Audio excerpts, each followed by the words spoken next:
pretty fish with the kind of black and whitish yellow stripes and the long, skinny fin on his side. That is a Moorish adult. Starboard side, there's a big old Milu. He's hunting with a lot of his little cohorts, the juvenile Milu, and then a little eel was in there as well. Actually, a fairly large Moorish eel, so we looked after that guy on the starboard side.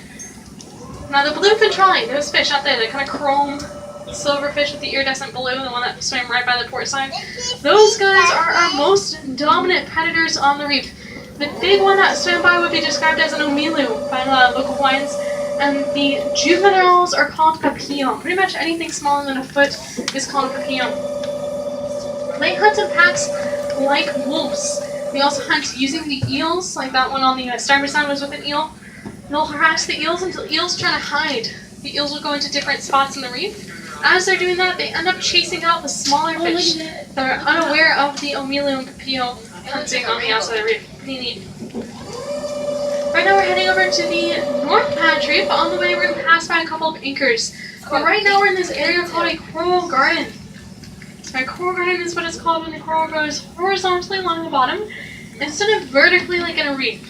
As y'all can see, the fish don't like this area as much. There's not as many places for them to hide away from predators. So we do have some smaller fish that like these smaller type corals. And then any of the larger herbivorous fish have a form of defense and protection, like the unicorn fish, the triggerfish, or the surgeonfish. They all have sharp cartilage blade spines or triggers on them that can help fend off predators. But in general, as y'all can see out here in these sandy areas, a good rule of thumb when you're underwater is the closer to coral you are, the more fish you'll see, and the farther from coral you are, the fewer fish you'll see. Because you can see that there's a bit of a correlation there. Starboard side, there's those two-tone fish with that orange stripe going on their side. Those guys are orange band surgeonfish. Really, really pretty. Oh, also a sea star out here on the starboard side. And there's an anchor over here on the starboard side. This anchor is a little piece of history got out here about 150 to 200 years ago. Back in the 19th century, Lahaina was a major whaling harbor. You would have had a lot of whaling ships coming in and out of here, a lot of passenger ships, supply vessels, etc. Now, obviously, back then, those ships were all sail-powered. They were not under engine power. The problem with those gigantic, tall-masted sailing ships is they're hard to maneuver quickly. It takes a lot of manpower to move those sails around. So if they needed to make any sudden turns or stops, they would do a maneuver called kedging. They would throw an anchor over one side of the ship. That would catch, increase the drag, and allow them to slide on a turn.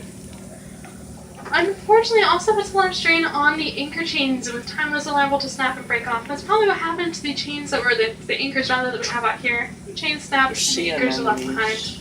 Basically forever. That's where clownfish. No doubt. Nobody's gonna come down here and take our anchors from us now.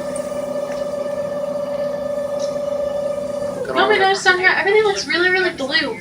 As we're going down to the water column, we're starting to lose some of our colors. So we start to lose some of our light. Light gets absorbed fairly quickly by water. Water is much more dense than air. So as we're going down through the water column, we lose our colors in the order of the rainbow. So if you guys came down here wearing red, it probably looks a little more rusty or purple colored. Another one of those anchors on the port side. We also start to slowly lose orange, yellow, and green the deeper and deeper we go. What's really cool though is if you came down here wearing neon or fluorescent, it's probably glowing a bit more than it does on the surface. Yeah, see your shirt, your shoes are glowing a little bit. Yeah. Oh really? Yeah, we start to lose. The reason why some of the things are glowing is because we lose our visible light, but we don't lose our ultraviolet light yet. So it's like an exaggerated natural black light effect. Pretty cool. That's why his shirt's glowing yellowish. Yeah. It's really cool when people come down here wearing like all really neon stuff. I think we should do a party dive and like all wear neon colors. But they said no to that. I should do that now.